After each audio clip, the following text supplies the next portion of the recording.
O nosso palestrante de hoje é o Hans Hess, né? Enfim, depois eu vou ler um breve currículo dele, né? E só queria dizer que a todos os participantes, né, que nós vamos, antes da palestra do Hans, nós vamos passar um trecho de um filme que ele musicou, que é o Clawface. Né? O Clown fez. Desculpa, Clawface.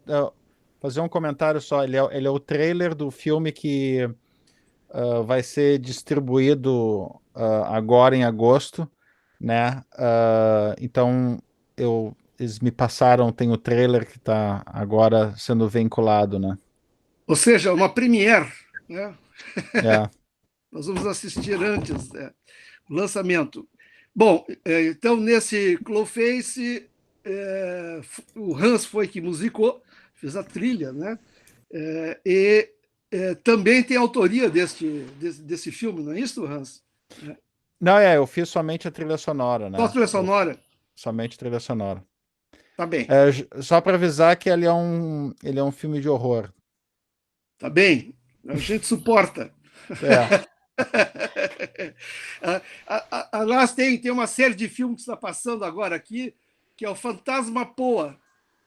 Ah, Muito, sim, eu ouvi falar. deve conhecer, é muito bom. São produções que foram feitas agora nesse período de pandemia, foram feitas domesticamente, mas estão muito bem feitas. Vale a pena assistir, está no. Tem um site próprio, né, do Fantasma Poa, né, que dá para assisti-lo. Mas, enfim, vamos lá. Hans Michael, é isso? Michael Anselmo Hess. É Anselmo Hess. Bom, o Hans é um premiado compositor britânico, nascido no Brasil e que está sediado na cidade de Leeds, no Reino Unido. Hans tornou-se músico porque sempre amou o poder mágico da comunicação de que a música é capaz. Mas foi a comunicação entre a música e a imagem em movimento que adicionou para ele uma emoção e poderes muito especiais. Em 2006, Hans mudou-se para a Inglaterra para realizar sua pós-graduação na Universidade de Bristol, onde obteve mestrado em composição de música para cinema e televisão. E em 2014, concluiu seu doutorado em musicologia de filmes, sobre o uso do samba nos filmes brasileiros. Desde 2013, Hans foi contratado para trabalhar como compositor de filmes, curtas-metragens e álbuns de músicas de produção. Os projetos atuais de trilha sonora de Hans são o longa-metragem Dilema, de 2020, a série de TV Theosite, 2020, o longa-metragem You Are My Sunshine, 2021. Os projetos recentes incluem o curta-metragem Snarl, de 2019, o longa-metragem Sustain, de 2019 também, e o longa-metragem esse, né, Cloudface, que nós vamos assistir o trailer. Né? Bom, e obviamente muitos outros filmes foram musicados pelo Hans.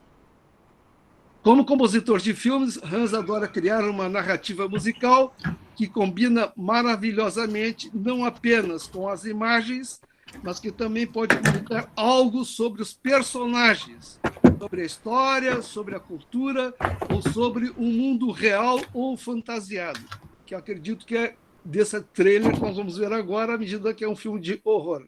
Espero que seja fantasiado e não uma realidade. Né? Nossa pandemia não permite muito isso. Né?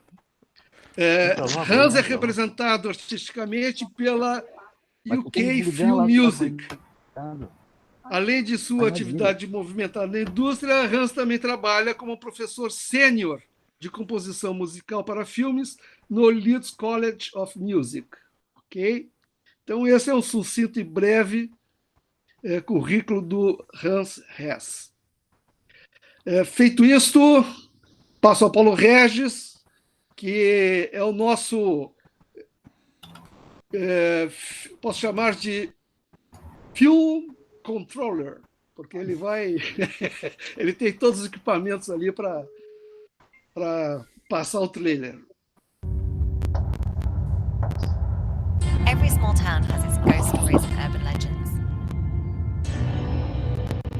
Tomorrow will mark the 1-year anniversary since Zoe Bates and Rick Barker were involved in vicious attacks. Maybe you remember some more details about the murders. I just feel like I'm going mad.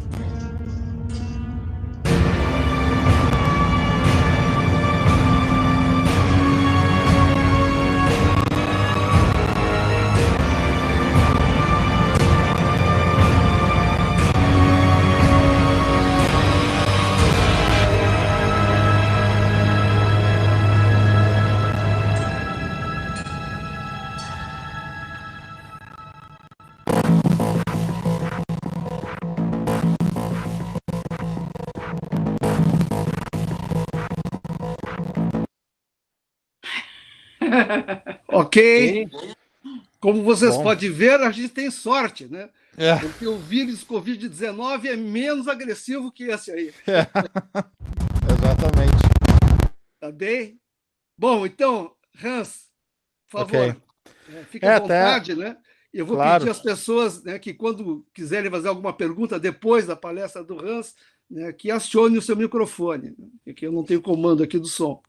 Ok? Por favor. Ótimo, ótimo. Bom, até falando já desse trailer, e aí eu vou começar a explicar como funciona, porque para muitas pessoas é o que é a música e a narrativa, e como elas interagem. E eu posso, uma das formas que eu quero fazer, até que eu já falando por esse trailer, né? Isso tudo começou até, eu trabalhei nesse longa-metragem, porque antes eu havia feito uma outra produção com um diretor, e era um longa-metragem, foi até meu primeiro longa-metragem, produção independente, como esse também. E no final ele disse: olha, tem um projeto agora que eu vou ser o produtor, eu gostaria que talvez tu te interessaria. O diretor é o Alex. E aí eu aceitei. E vocês vão ver agora que eu vou contar tudo isso, porque tem muita relevância. Aí eu conversei com o Alex, né, e ele me contou a respeito do que é o filme, ele gosta, os filmes de horror que ele gosta, e como ele fez esse, a chamada categoria, como se diz até o gênero de slasher, que slash, né, de cortar, que vem esses tipos de filmes, assim como a gente já teve, todo mundo já ouviu falar aqui em Sexta-feira 13, ou Halloween, né, ou os filmes do Freddy Krueger. Então, esses tipos de filmes onde tem, na verdade, muitos assassinatos, né, é um tipo de gênero de horror. Pois bem, então quando eu falei com o Alex, ele tinha um projeto piloto, né, para ser feito desse filme. O filme não foi feito assim diretamente. Primeiro ele tinha que fazer um projeto piloto, e fez um projeto piloto de 10 minutos. E quando eu conversei com o Alex, ele me contou muito do que eram as ideias, do que ele era a respeito do filme, né? Ele me contou quem era o personagem, me contou todo a história que se envolvia. E aí o que eu fiz, eu disse, bom, eu vou começar a compor algumas ideias, né, baseado no que a gente conversou.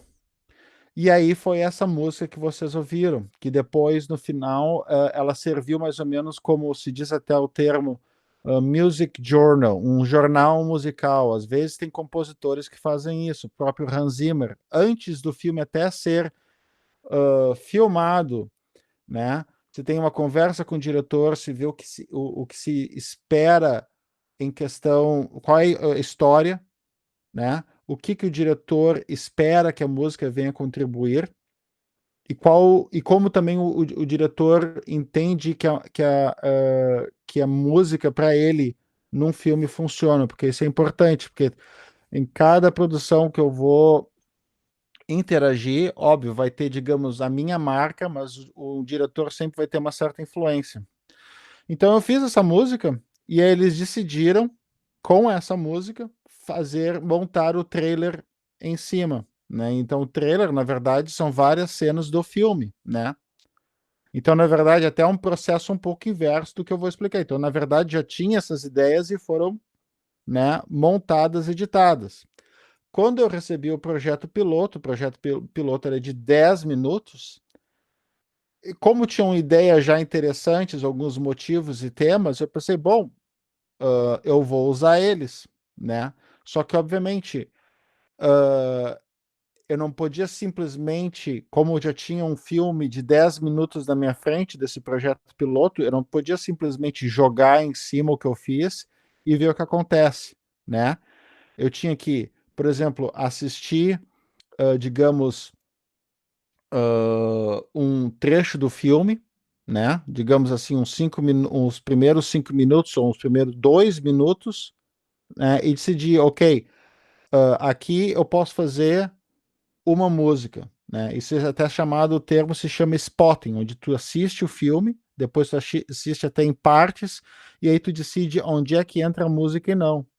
E aí, quando eu fiz a música para o projeto piloto, aí sim eu realmente compus. Até a música, na verdade, do projeto piloto em si, ela tem características do que vocês ouviram, mas ela já soa até bem diferente, porque daí eu fiz a música não somente vendo no que acontecia na narrativa em tempo real, né? Não só a história em tempo real, mas também a história visual, né? E é muito importante.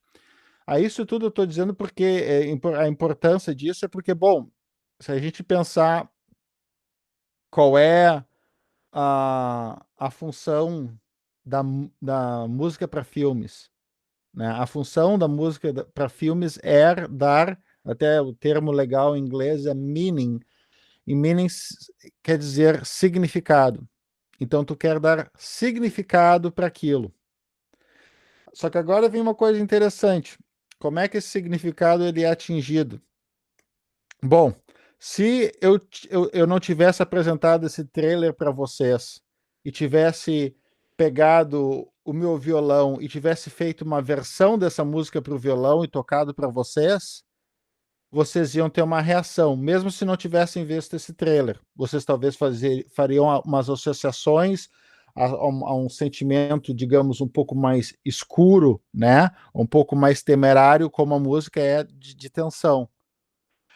Mas também até pelo próprio som do instrumento, né? Como todo mundo aqui escuta música e cada vez que nós escutamos músicas, nós damos um significado para aquilo, né? Óbvio, se a gente está às vezes trabalhando e ouvindo música, talvez a gente não interage tanto psicologicamente, mas se cada um de nós, sei lá, senta no sofá, vai botar um disco de um compositor favorito e vai parar para escutar, vocês vão só dessa experiência já fazer vão ter um filme na sua frente, né?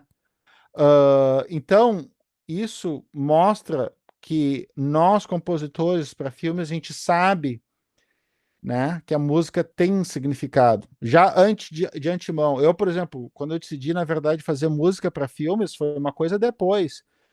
Primeiro eu queria estudar violão clássico, eu gostava muito.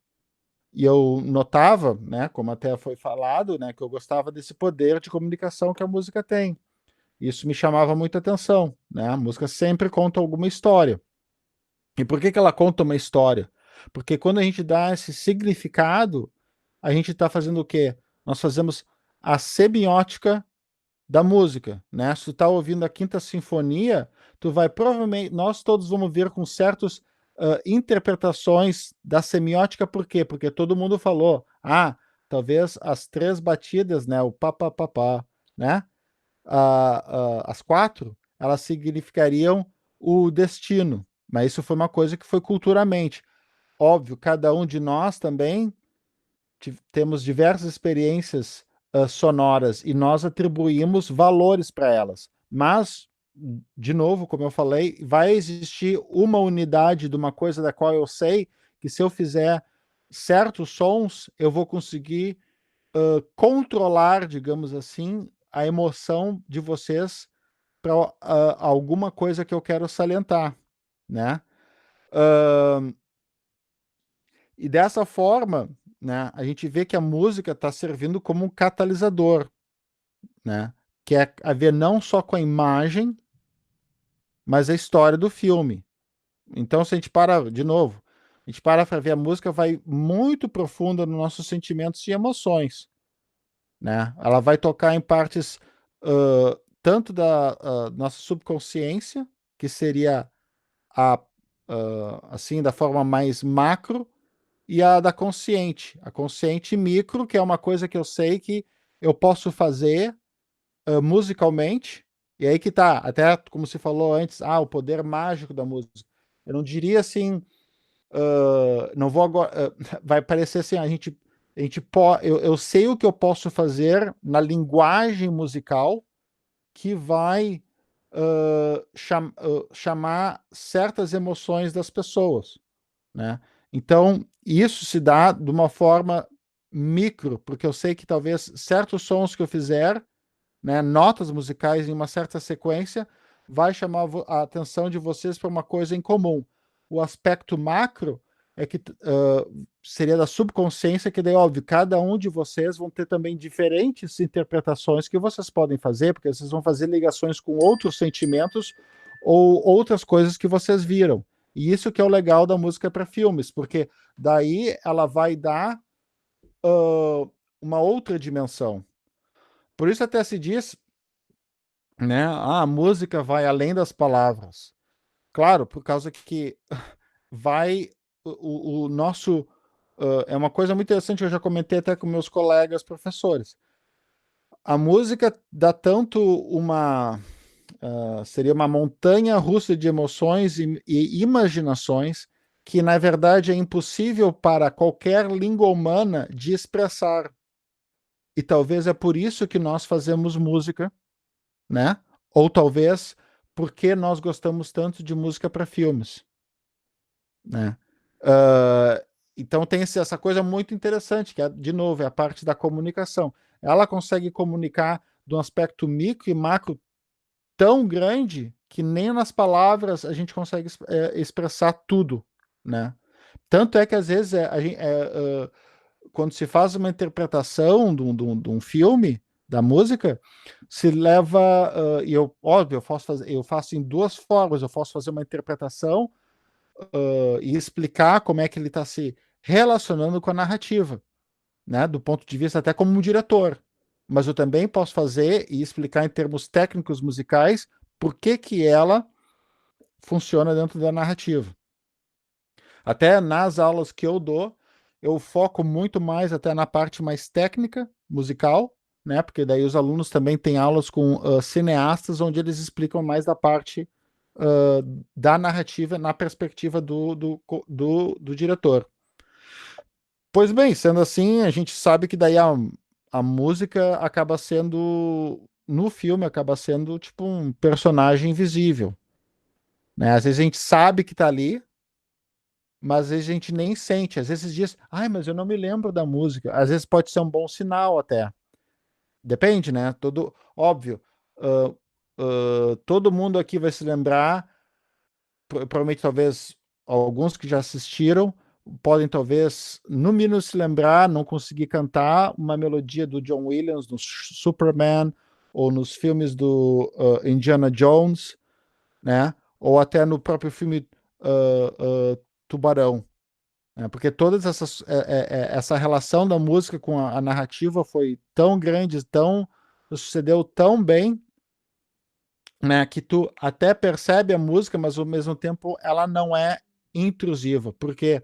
Porque uma música para filmes ela não vai seguir, por exemplo, como uma sonata, uma sinfonia de Beethoven. Ela não vai ter um formato. E se tivesse, a não ser que seria um filme da época relacionado a isso, mas se tu tivesse, talvez tentasse aplicar certas técnicas, né,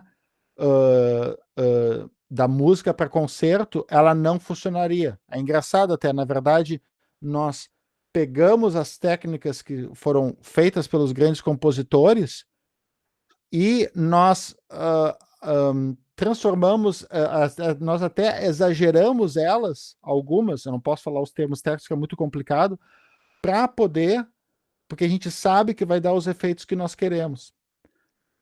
né? Então isso é muito, muito interessante.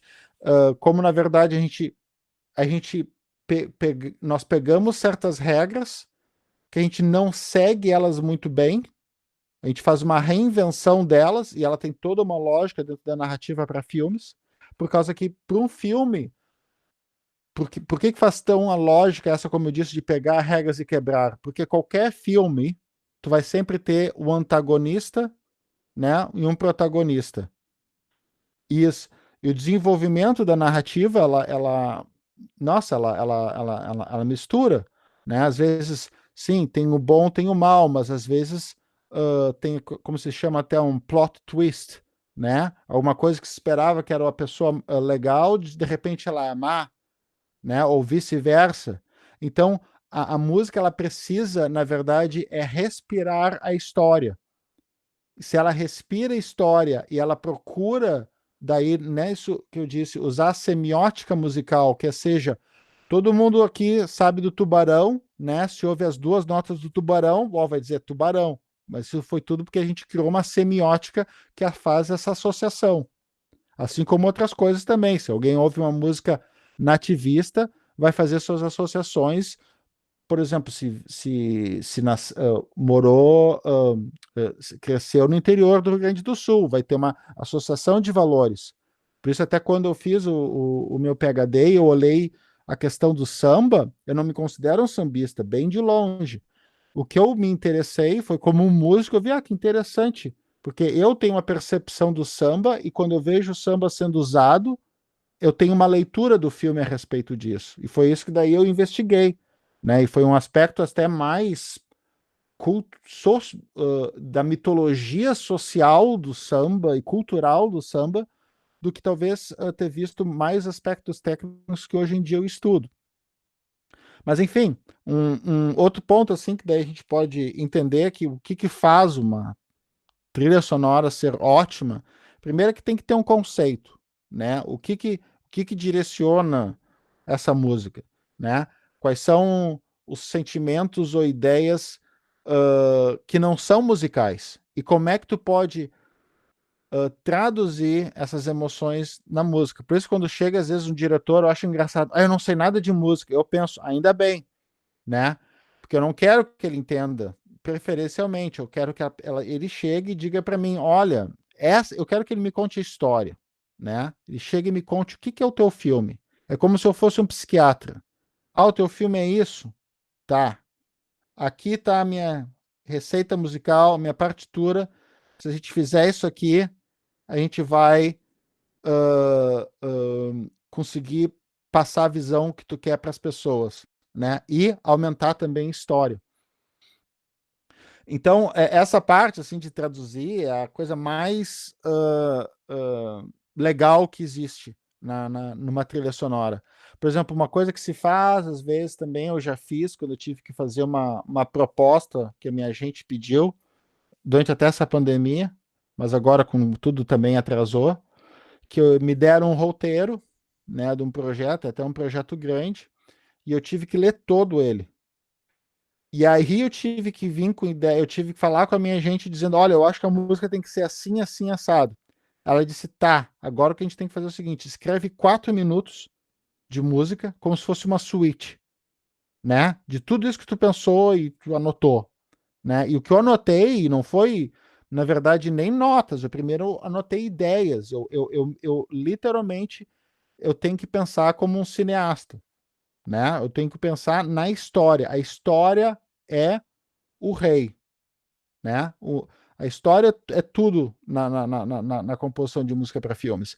E se o compositor se concentra nisso, e aí ele procura, como eu disse de novo, fazer as traduções certas musicais para que essa história seja contada, aí sim a trilha sonora tem um sucesso. E assim essa emoção que a trilha sonora dá, ela vai seguir o arco da narrativa de um filme. Tanto é, se tu escuta, se vocês pegarem um filme que vocês gostem, assistirem, prestarem atenção na trilha sonora, depois vocês pegarem o álbum dessa trilha sonora e ouvirem, vocês vão ver até que tudo funciona até num arco, geralmente, óbvio, às vezes eles podem colocar as ordens das músicas em diferentes lugares, né, no álbum, mas ele todo segue um arco, assim como uma sinfonia de Beethoven também vai ser às vezes os seus 3 atos, uma narrativa do filme vai seguir, não 3 atos, né, mas necessariamente, mas vai seguir uma narrativa do filme em si, que é o necessário para que se possa chegar ao final, né, a história é bem contada. E, de novo, isso tudo vai mostrar como a música consegue daí se desenvolver juntamente com a história. Aí, óbvio, tem outras coisas também, que o que ajuda tanto na música para filmes para ela ser boa, né? Diria até que é o termo a funcionalidade, né? Seria assim física, né? Digamos, vocês viram esse trailer, vocês vão pensar, puxa, é uma música, óbvio, vocês não ouviram necessariamente eu usar, sei lá, um cravo barroco, né? Poderia até ter, a gente até às vezes na música para filmes a gente também gosta de criar o que se chama o termo, que eu gostei, que eu li num livro, que é o não familiar em familiar. Então, às vezes, por exemplo, nessa trilha sonora até do Clown Face, o que eu fiz, não mostra aí, mas tem uma das músicas de uma personagem até, que é uma música solo para violão. Então, geralmente, tu não esperaria até escutar isso numa trilha de horror, né? Mas é um violão clássico, até muito romântico, que aparece várias vezes durante o filme inteiro, né? Então, óbvio, né? A parte física, por exemplo, nesse caso, né? Do Clown Face, tu vai escutar, tu vai ver, ok, é um filme, né? De tempos de hoje, então a trilha sonora também procura corresponder. E isso às vezes acontece ou não, dependendo do que se quer criar. Mas o mais interessante, talvez, essa parte física, digamos, é que se vai se acentuar também muito o que a gente vê, né? Por exemplo, se a gente vê trilhas sonoras de desenhos do Tom e Jerry, né? É cheio nossa, é cheio, como a gente fala, de hit points, né? Tudo é musicado. Até o termo se fala que é Mickey Mousing, né? Que tu tá fazendo tudo ficar muito animado. Então, às vezes, na animação isso é muito bem aceito, né? Porque é um mundo totalmente super real. Agora, quando se dá em live action, que são com as pessoas, né? Geralmente isso não ocorre. Ocorre, mas de uma forma muito mais diluída. O que eu diria que daí o melhor termo para se dizer que a música é descritiva, né? Ela pode só não descrever talvez um movimento que uma pessoa faz de uma forma discreta, mas talvez até o que essa pessoa pensou, né? E a música talvez vai tentar dar uma reflexão a respeito disso, né? E aí nisso entra a parte psicológica, né? Que geralmente a música vai ser paralela ao drama, né? E sendo paralela ao drama, ela sempre vai criar novas dimensões que vão ser expressas. E isso até é uma das coisas mais legais que tu pode ouvir. Tu pode ouvir de um diretor, quando tu faz o filme, ele diz, nossa, tu fez uma nova dimensão para minha... tu adicionou uma nova dimensão. Isso é um elogio muito bom, né? Eu recente agora eu terminei esse projeto piloto do Theoside, que é essa TV, esse seriado que eles querem agora apresentar para tentar pegar fundos. E é muito interessante, quando tu termina e tu olha assim, tu vê, tu deu um outro layer, uma outra camada, né, de significação com a música, né, que vem de tudo aquilo que eu falei anteriormente, como a gente dá significado emocional para aquilo que a gente escuta. E nisso de revelar essa significação de emoções, ela vai revelar tanto o que é o falado pelos personagens, né? Pensamentos, emoções. Também vai revelar, né, como eu já mesmo disse, também o que a gente vê, ou até o que a gente não vê, implicações que a gente não vê, mas que a gente percebe. Uma coisa que é chamada até foreshadow. Foreshadow, que seria Por exemplo, eu estava hoje analisando uma música né, que das aulas, que estou preparando coisas para o ano, e eu estava analisando uma música e estava vendo, ó, que interessante. A música aqui parece mostrar que as coisas até estão bem, mas ela parece indicar que lá no futuro alguma coisa não vai ser tão legal, né? Então, a música nisso também tem essa possibilidade de te dizer o que aconteceu, o que está acontecendo e o que vai acontecer, né? E também, dentro dessa parte psicológica, a música também pode enganar a audiência, né? Ou até criar contrastes, uma coisa que muito acontece, às vezes, até também em filmes de horror, até tentando me lembrar se eu fiz bem nesse. Não fiz tanto assim, mas uma coisa que é muito comum em filmes de horror é, óbvio, tu tem cenas fortes e aí tu tem uma música que soa bem, né? Ela soa bonita, e isso, obviamente, isso também dá um contraste muito forte, de novo. São formas como os cineastas querem, juntamente com o compositor, querem passar a história, né? E trazer a audiência para dentro da história, né? E outra coisa também que é muito importante na música, dentro da narrativa, é que um filme, pô, eu tive uma vez, assim, o prazer, digamos, até prazer em certo sentido, mas também desprazer por ser tão cansativo, que eu estava terminando o mestrado e uma vez eu fui ajudar essas pessoas que vão como técnico de som, né, que na verdade gravar as vozes e ver um set de filmagem do seriado. É muito trabalho. É um trabalho que começa às 7 da manhã, né, e termina às 7 da noite. E é intenso. E, por exemplo, eles filmam várias, né, takes, seriam tomadas, como a gente fala em português, e depois eles têm que editar tudo, né? Não é brincadeira. Imagina, vamos aqui, ó, essa conversa de duas pessoas, nós vamos filmar nessa parte da câmera. Agora, tá, faz de novo, nós vamos filmar do outro lado. É uma infinitude de trabalho. Aí tem alguém que vai editar tudo isso e transformar num filme, né? E aí a música também ajuda, né? Ela tem mudanças de cena e a música pode ajudar muito isso também. E até quando tem essas mudanças, nós às vezes vamos ouvir o que se chama até são termos tais como o tema, né? Ou motivos, ou leitmotiv, que na verdade, né? O que muita gente sabe na música, né? Até o termo leitmotiv veio pelo Richard Wagner, quando ele fez as óperas como Anel dos Nibelungos, onde daí tinha cada personagem, né? Tinha relação com o tema que ele trazia. Então podia -se até se ver ele assim, ou também até o Mozart também com as óperas, como naquela época as óperas na verdade eram os filmes, né? E as trilhas sonoras que eles faziam para as óperas. Mas essa parte dos leitmotivs, que, né, se diz até, se consagra muito o Richard Wagner por ter passado isso para nós, nós da área da música para filmes usamos isso muito, e a importância de ter temas, por exemplo, que tu escuta num filme, tu vai fazer associação, esse tema tem a ver com a história, ou esse tema tem a ver com esse personagem, ou com aquele outro personagem. Também tu, às vezes, vai escutar texturas na trilha sonora, das quais essas texturas vão... tu vai ter ouvido já ela outras vezes. De novo, né?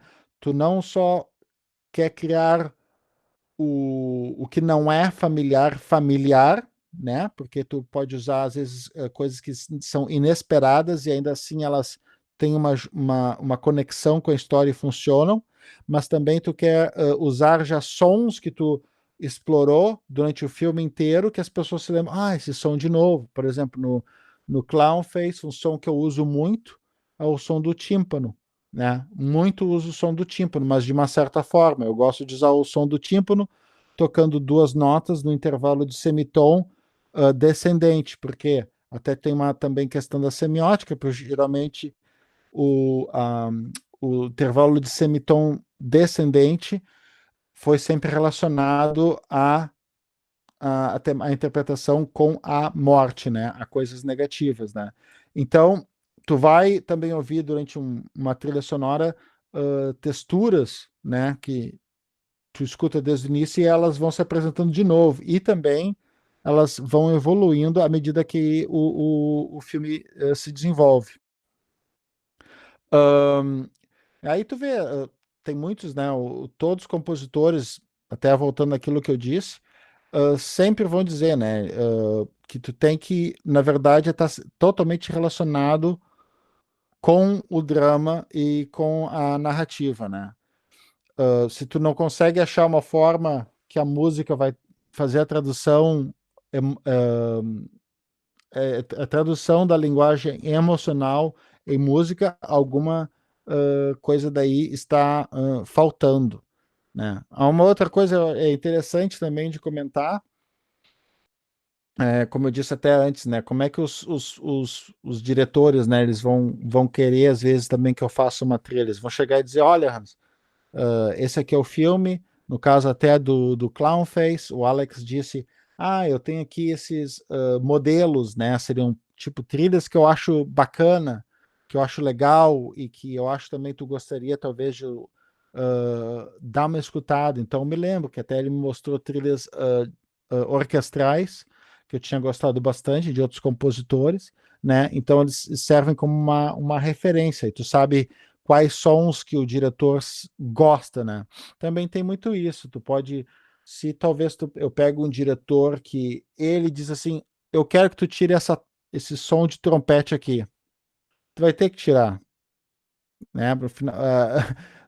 Vai ser difícil às vezes tu dizer, não, eu não quero tirar, mas se ele não gostar e dizer tem que tirar, tem que tirar. E nesse sentido até uma outra coisa a ser observada é que daí os compositores de música para filmes eles têm que te procurar não se deixar controlar muito pelo ego. E geralmente até, né, nós conseguimos se controlar muito bem, porque se um diretor pede para fazer alguma revisão e diz, eu gostaria que isso mudasse, não está legal, tem que chegar e mudar. E a melhor forma para se aprender composição música para filmes é isso.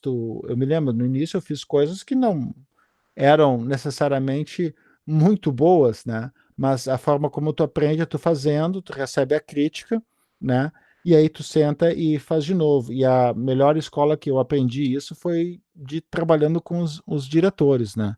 E à medida que tu faz isso, tu realmente começa a entender o que precisa ser feito para a música funcionar, porque daí entra toca no assunto que eu comentei antes, que tu acaba virando, de uma certa forma, um cineasta também, né?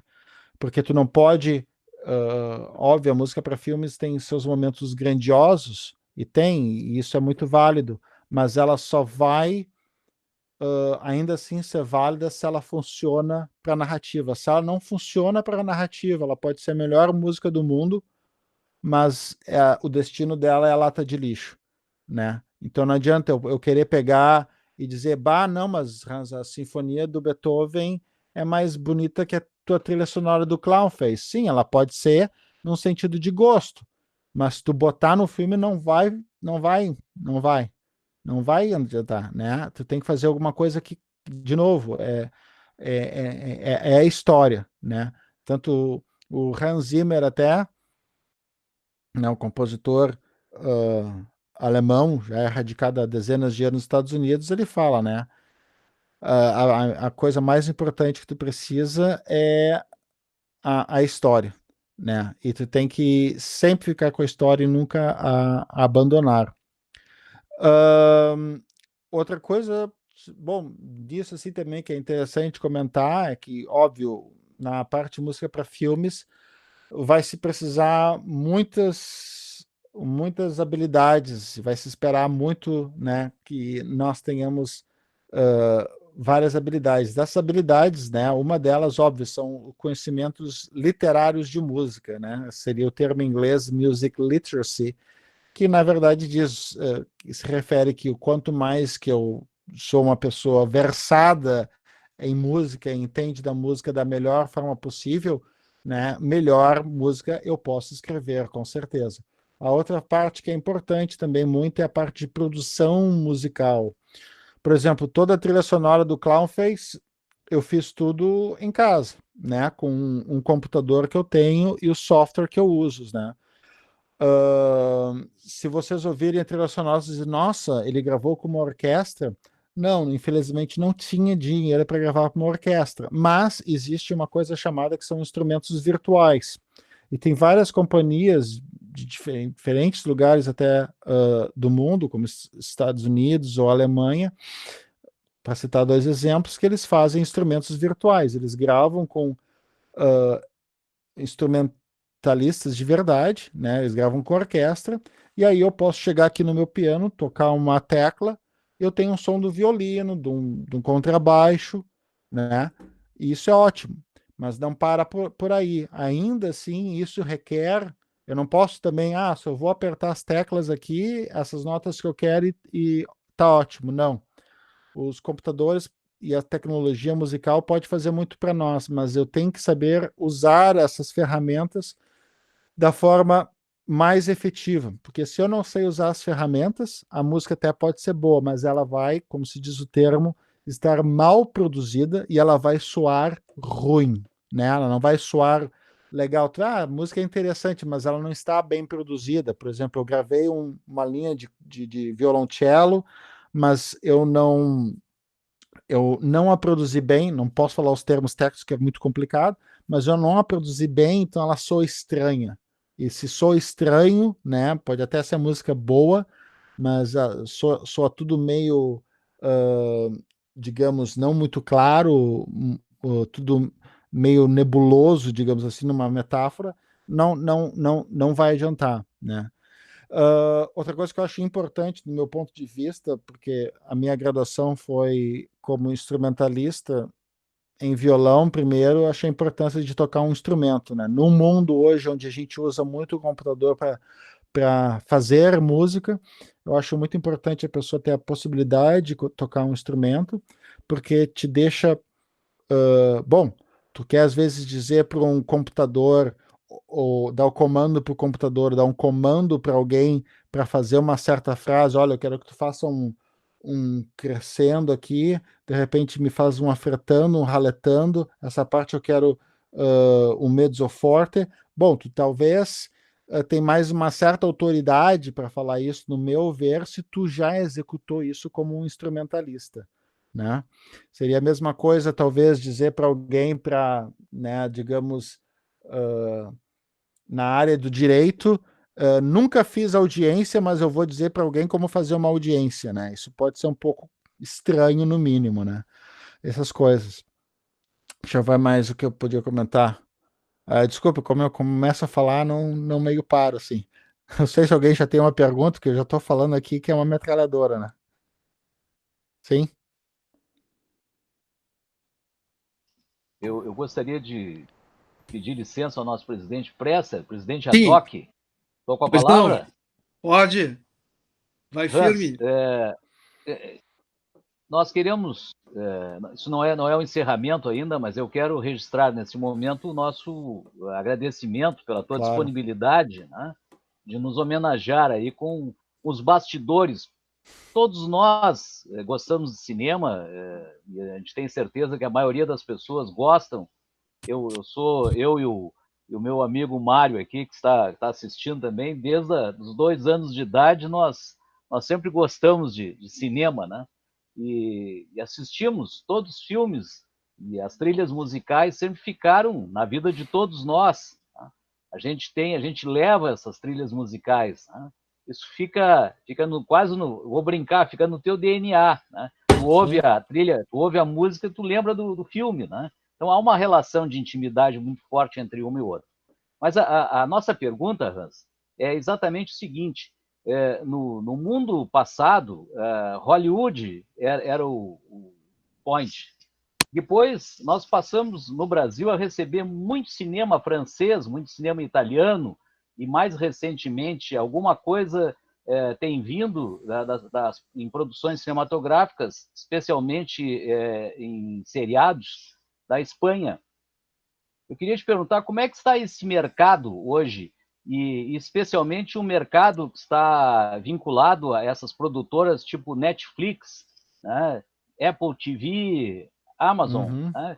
Como é que está esse mercado na Europa hoje? Eu acho muito bom que tenha isso tudo, por causa que tem tem tido mais trabalho para as pessoas, né? Óbvio, muitas pessoas ainda querem ir acham que talvez somente Hollywood vai ser o lugar para ir. Obviamente, Hollywood ainda é a meca, digamos, da composição para filmes, mas com essas plataformas de streaming como Netflix ou Amazon Prime, muitas produções novas têm sido feitas. Até me chamou a atenção esses dias que tinha esse seriado alemão produzido na Alemanha chamado Dark, que o compositor ele nasceu na Austrália e agora mora na Islândia, né? E ele tem um representante internacional. Então, o bacana é que isso possibilitou, né, desde que tu tenha os contatos certos e tu criou esses contatos, que isso é uma coisa que também leva tempo, ou também às vezes até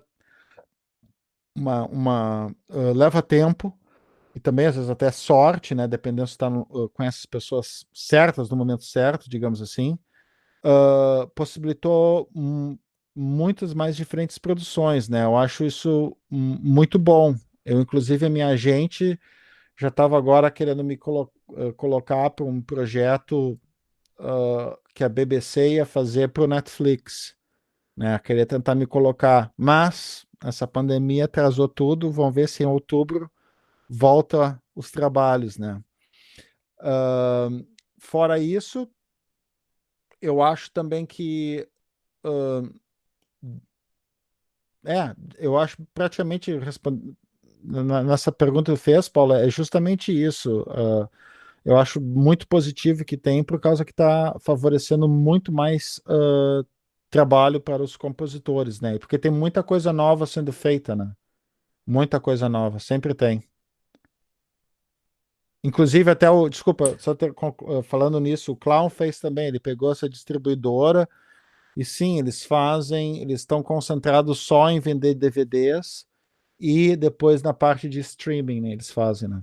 Desculpa, Eduardo, queria perguntar uma coisa? Posso perguntar?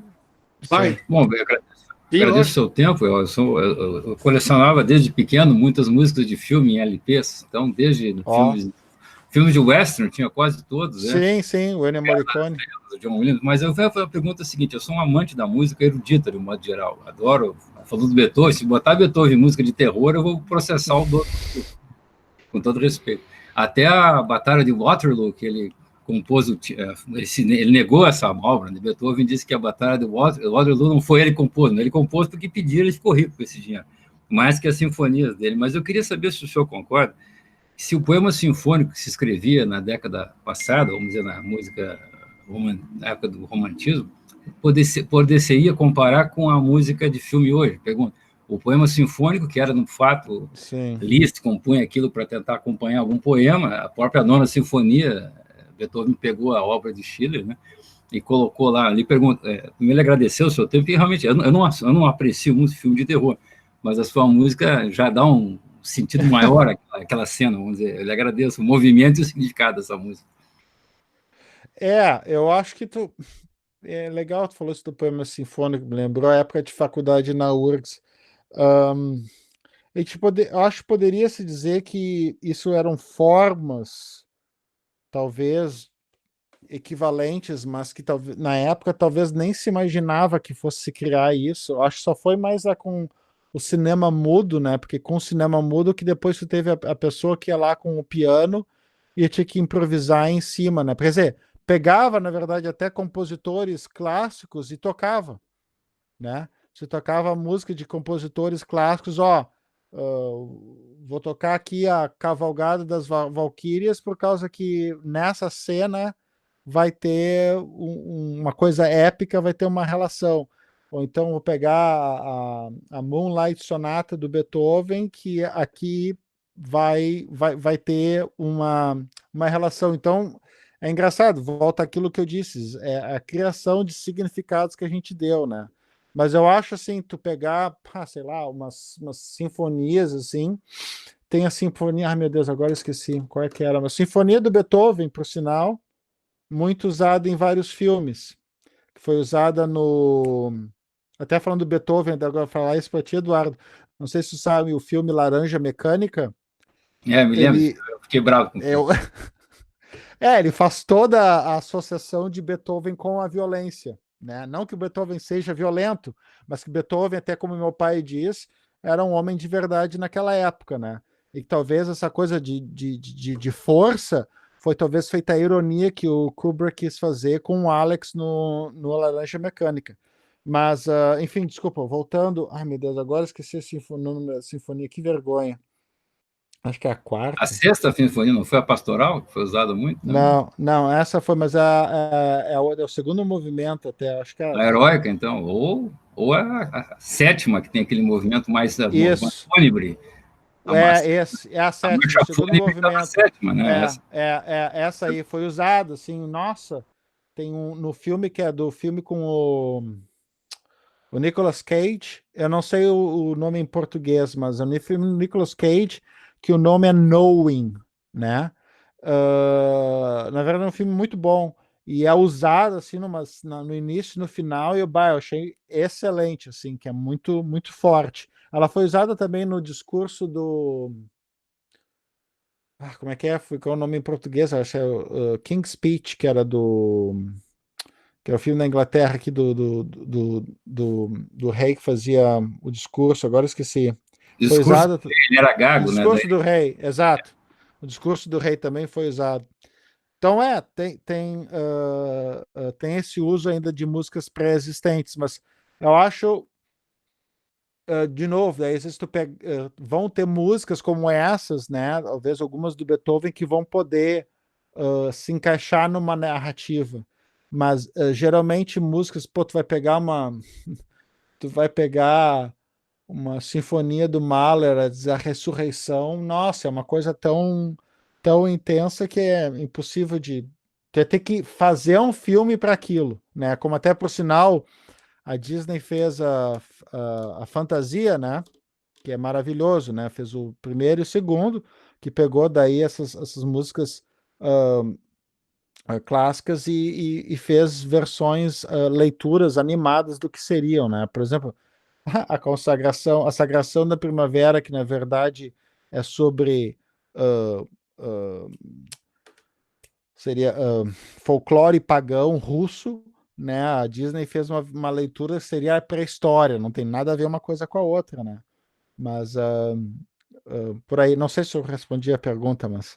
Não, respondeu o Carnaval dos Animais de Saint-Saëns também, que é muito famoso. Sim, também.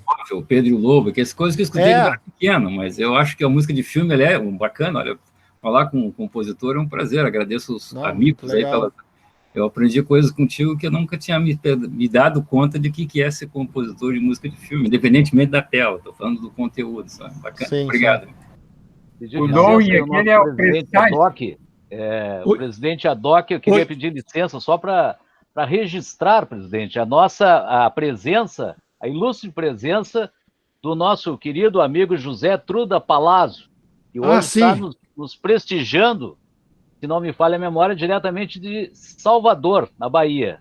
E da mesma forma, o querido amigo Felipe de Souza Cruz, que está também nos prestigiando de Santa Catarina, de Floripa, né?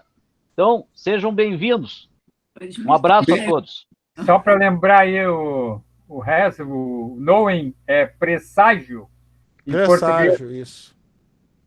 Engraçado, porque esse nome, na verdade, bom, não, é Knowing. Knowing, na verdade, seria saber, sabendo. Sim, presságio, claro. Presságio. O rolar do filme é para isso, é o futurismo, né? Na verdade, um filme muito interessante. Na verdade, o filme é até baseado numa leitura do livro de Ezequiel da Bíblia, né? O filme, na verdade, é disso, né? Que o final é aquilo que significa, né? Exato. Outra Me diz pergunta? uma coisa. Sim, Hans, eu quero fazer uma pergunta. que é o seguinte: tu, durante toda a tua explanação, tu reforçasse muito que a história é o rei, ok? Ou seja, a narrativa que é essencial para poder colocar a música reforçando essa imagem, né? E no musical é a mesma coisa, porque eu me recordo de 2 musicais que eu assisti. Um foi Evita e outro foi o Hair. Eu quero dizer que as minhas lembranças são das músicas. Eu pouco me lembro da imagem dos filmes. Até porque o Hair assisti no Teatro Leopoldina, não foi nem em filme, né? Nem em cinema. Mas o Evita, e todos eles, como o Eduardo disse, eu tenho guardado os LPs. Mas assim, as trilhas sonoras, que não é trilha sonora, né? O musical, na verdade, é uma apresentação, seria uma espécie de uma ópera moderna, né?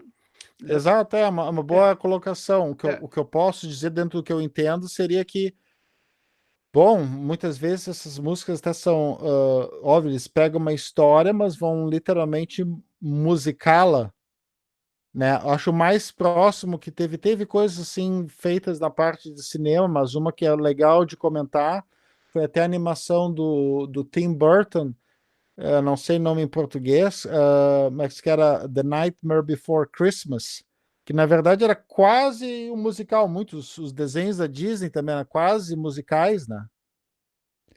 Mas eu acho que na ideia do musical em si, sim, a ideia está focada mais, por isso, né? São musicals, o nome que a gente é uma versão, é engraçado, nós temos ainda a história, né? Já tem o Aladdin, que, né, por exemplo, o Rei Leão, que já tem muita música, e tu vai no musical, é mais ainda, óbvio, tem toda a parte do espetáculo, mas é que como são filmes que têm várias e várias canções, né?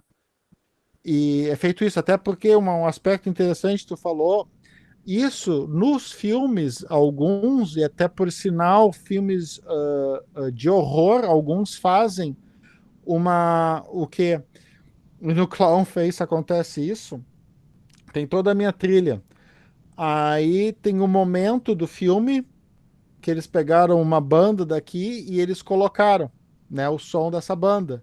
E no final, até quando tem os créditos do filme, é a música dessa banda. Então, tem essa... Por que às vezes faz isso nos filmes? Porque sabem que o poder apelativo de canções. Por exemplo, o filme Titanic eu acho um ótimo filme, a trilha sonora também, do James Horner, né? Mas o que fizeram? Fizeram também, né, a canção com a Celine Dion, que obviamente eles sabiam que ia ter um grande foco dessa música, e isso é feito, acho muito legal em termos de história, mas também em questão de marketing e comercial, é totalmente visado para isso, que sabiam que iam ter muitos royalties em cima disso, né?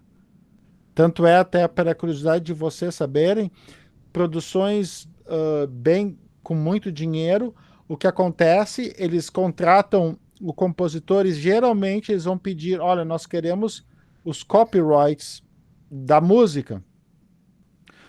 Mas não tem problema, porque o primeiro, o compositor vai receber um belo salário, e segundo, que daí o compositor vai poder repartir os percentuais sobre os royalties. Eles só pedem os direitos autorais, porque daí eles querem poder explorar da melhor forma possível essa música, até porque também daí é visto a música, na verdade, o que nós fazemos, na verdade, é um produto, né, que serve para se juntar com o filme, assim como os outros, né? Mas volta aquilo até que eu falei, né? Os produtores e diretores sabem a importância que a música tem, no sentido de, bom, de prender as pessoas emocionalmente, né? E tu te aventurarias a fazer um filme musical? Bah, não seria muito o meu sonho de consumo, mas vamos lá. Por exemplo, seriados são interessantes de fazer, mas às vezes eles são extremamente laborosos, porque tem que fazer música a cada semana para um episódio. Cada episódio é 20 minutos, então é bem intenso, né? Mas eu gosto assim muito de filmes, né? Fazer trilhas sonoras para os filmes, né? Ok. Mais alguém queria fazer uma pergunta, uma colocação para o Hans? Presidente, hoje nós não estamos com o nosso homem do nós Cuco, somos né? 1902. Então, hoje não vai tocar o Cuco, né? Está bem. Mas, enfim, eu quero, em nome de todas as pessoas que estão aqui te assistindo e, obviamente, que desfrutaram muito, né, da tua palestra, né, agradecer, né, e dizer que para nós foi muito importante isso, né, porque são experiências que dificilmente a gente vai ter, né? A gente nunca vai musicar filmes, né? Mas, enfim, me senti um pouco, né, como sendo alguém podendo produzir alguma coisa musical sem saber, sem conhecer, né, pelo teu relato, né, pela forma como tu colocasse, né, as questões, enfim. Então, mais uma vez, agradecer muito da tua participação e o fato de ter nos exposto assim, de uma forma tão agradável, né, esta conversa. Obrigado. E vou passar ao Paulo Regis, né, para que também ele possa fazer uma breve despedida aí.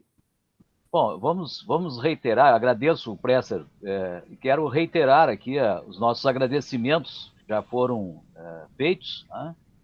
O Hans, nós temos um carinho muito grande por ele, desde a época que morava aqui em Porto Alegre, e uma grande admiração aí pelo esforço e a competência, né? E ninguém se projeta como ele se projetou, e hoje tem prêmios, né? Está recebendo prêmios em diversos fóruns, né? Ligados à música. Isso para nós, e ele sendo um gaúcho, para nós é uma forma de carinho, né? E vamos continuar apostando no teu trabalho, né? Obrigado, Paulo. Gostaria de te agradecer em nome desse nosso grupo, que nós chamamos de Amigos, né? Encontros de Cultura, e quando tiveres interesse e puderes, eu sei que a tua agenda é lotada, estás permanentemente convidado. E quando passar a pandemia, nós voltaremos também aos nossos encontros, né? Com encontros com palestras e encontros gastronômicos. Estarás convidado com o tempo, né? Ótimo. Muito obrigado, Hans. Muito obrigado, Paulo. Obrigado a todo mundo. Ok, agradecemos e também a presença de todos, né? Foi ótimo. Parabéns a todos. Obrigado. Excelente, obrigado, pessoal. Foi excelente. Parabéns, Muito obrigado. Boa noite. Obrigado. Boa noite. Saúde para todos. Tchau, boa noite. Boa noite. Boa noite a todos. Tchau.